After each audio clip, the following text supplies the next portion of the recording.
I'm on my way to an underground poker game, and I told my wife I would be home by 11. But the game was just too good. And well, you probably already know how this one goes. Everything was just clicking. My reads were sharp. The deck was actually cooperating. It was like the poker gods were telling me to ignore my responsibilities. Was it worth it? I guess it depends who you ask.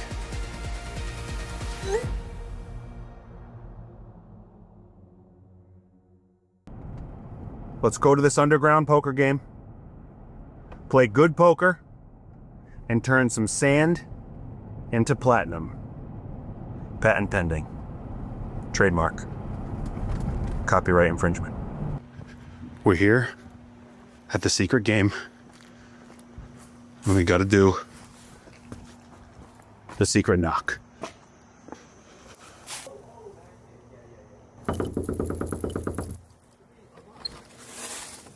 Nice. You don't have diet soda if you rank up. I know, but I drink a lot, so I even went to BJ's and got another case. good looking out. Hey, Kyle. Hello, Hayden. So I sit down, buy in for $500. The table's full, and there's familiar faces all around. It's that perfect part of the night where everyone's relaxed, stacks are deep, and nobody's tilted yet. You know, before the bad beats and broken promises start piling up. Dukey's here, of course, which means two things: action and potential chaos. That's a DILF if I've ever seen one. And since it's still early, I'm thinking I've got plenty of time before I have to head home. But for now, the one thing I'm focused on is the first hand of the night. I'm on the button, and I call a $15 open with 4-7 of diamonds. Nothing much on the flop, so it checks through. I turn an open-ended straight draw and decide to take a stab. I get one caller. I whiff on the river and decide to stab again. It's the only way I'm winning this pot. And I get it through. Won the first pot of the game. The very next hand, the maniac at the table finally has his chips, and he says he's gonna bet $100 blind. When I look down at ace-queen offsuit, it's an easy call. Flop gives me nothing, and he decides to finally look at his cards and see what he's working with. Checks through. Turn also checks through, and when an unhelpful river hits, he comes out with $50. I feel like it's worth seeing with ace high when he could have any two. He flips over 3-4 of clubs for a turned pair, and I lose. But that just goes to show you how this game's gonna get. It's a good one, and I already have revenge in my sight. Next orbit, I peel pocket kings in the cutoff and 3-bet to $40 after a $10 open from the low jack. Maniac Matt calls, and so does the low jack. Flop is queen high. Checks to me, and I c-bet for $55 three ways, and Maniac Matt shoves for about $500. I snap, and we run it once. He shows king-queen, and we're gonna get our revenge against Matt early. Now that first check-in text comes through. Everything's fine. Technically true. Spiritually, debatable. A few orbits later, the $5 straddle is out, and I have ace-5 of spades on the button, and I call a $20 open from Dukey Bets. The cutoff calls, and so do I, and we go in position to an ace-high flop. Checks to me, and I decide, fuck it, let's play this one face up. I bet $35. Dukey does have all the better aces in his range, so if I'm faced with a check raise, I may just let it go. But he just calls, and we go heads up to a turn. He checks again, and I know if I check back, he'll for sure stab the river. I do check, and when the river comes to jack, Dukey bets a measly $15. I smooth call, and he announces, I quit. and we have him. K1, Dukey 0. Moving along, I have queen 5 of clubs from the straddle. There's a $15 open, and I decide to defend 3 ways. Not a terrible flop, giving me a flush draw. I check in the worst position, and Matt bets $45. Button folds, and I call. Turn is a spade, and it checks through. Dealer rewards me with a flush on the river. I lead out for $50. Milky, but also, maybe I'm trying to steal, I don't know. I'm not trying to read Matt, he's a maniac, I don't even know if he can read himself, he likes to gamble. I don't know, but he sniffs me out and he folds. I feel like out of anybody, he should have paid me there, but he must have had absolute air. Next hand, I open it up with jacking off, Get a few callers, and I hit top pair on the flop. Checks through, and I hit 2 pair on the turn. I bet $35 and get 1 caller. And then a very scary Broadway completing river card hits the river, and my opponent donks for $65. Is he afraid to miss out on value?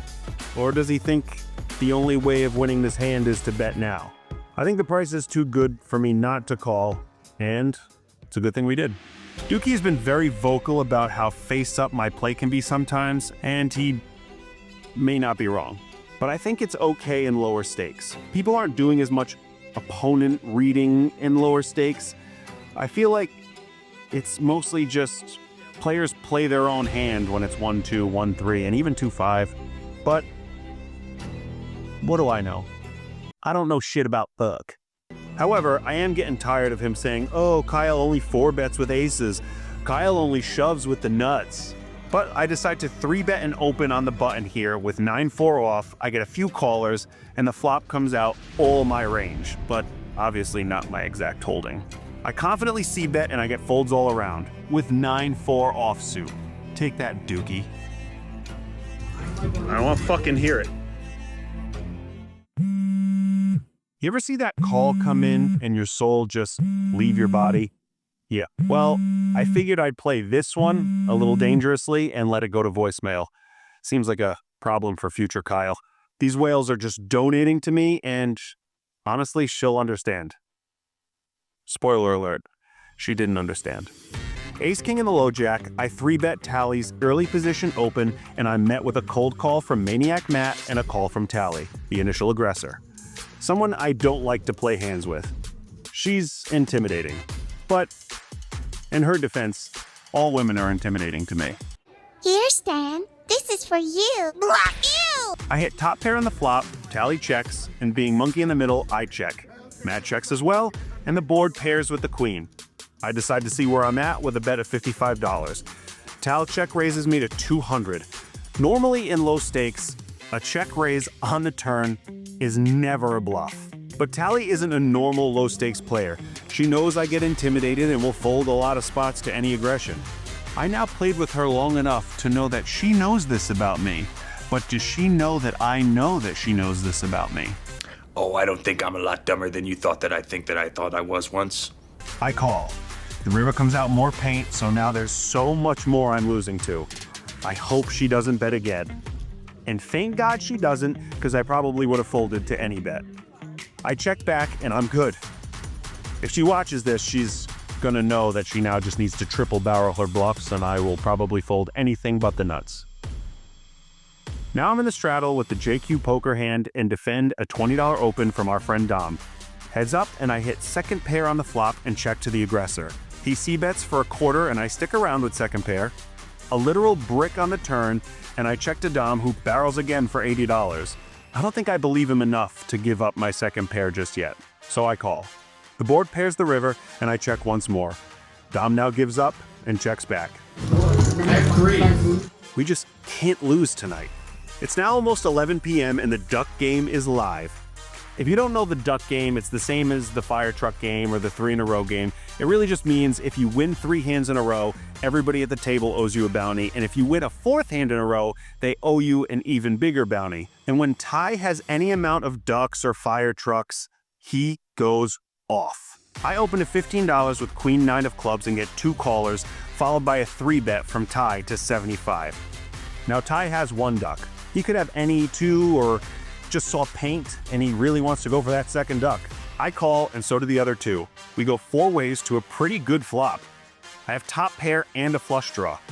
Being way out of position, I check and it checks through. I don't even have to sweat it when I turn my flush right away. I check again hoping Ty blasts off, but I actually get a $100 bet from the low jack and a quick call from Maniac Matt in the hijack. Ty looks perplexed and lets this one go. In fear of another club hitting the river and my queen no longer being good, I raise it up to 300 here multi-way, and I get 2 quick folds. I'll take this good-sized pot here right on the turn. About an hour goes by and I've been card dead. I get a little impatient here when I call a $20 open in the worst position with 5-6 of diamonds. I flop a gut shot and check to the under-the-gun player who bets a quarter. +1 calls and so do I. My beautiful 4 hits the turn and I check again for it to check through. The board pairs with the 4 and now I lead for $55. The +1 wants to play and calls. I show, he chuckles, and mucks. I have never had a session where I've just been hitting my draws every hand. Is this what it feels like for all the other players out there? Feels pretty good. So good, in fact, that I'm actually excited to record this session because it might be a rare winning one for the channel. And if you're trying to track your wins like I do, you gotta check out the Left Pocket Bankroll Manager. It doesn't just keep your poker results organized, it tracks your mental health, sleep, and overall well-being too. Basically everything poker actually affects, not just your wallet. Try it. Your future self will thank you. It's nice. It's now pushing 2 a.m. and... Wait. It's pushing 2 a.m.? I'm fucked. This is my last hand. I swear. Then I have to go do damage control. Ace-4 of clubs in the hijack, and I call a $20 open. I nail the nut flush. Draw. The way this night is going, it's a sure thing. Checks to me, and I'll see another card. There's my club? No, not yet. And now the low jack bets $40, and I call. Dukey now check raises to $140, and the low jack calls pretty quickly.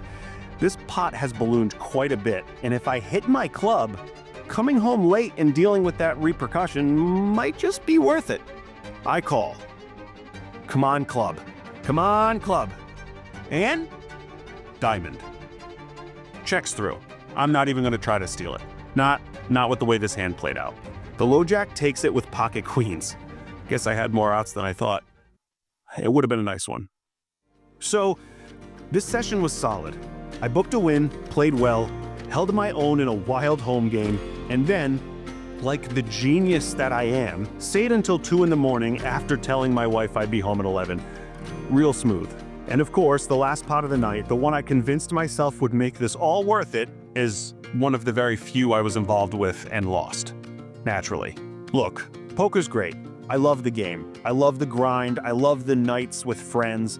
But there's a line, and I definitely sprinted past it tonight. Family comes first, always. No win, no bad beat story.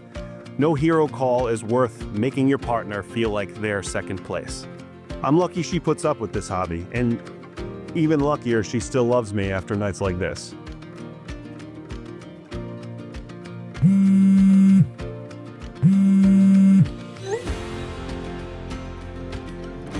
Yeah, she's the real one.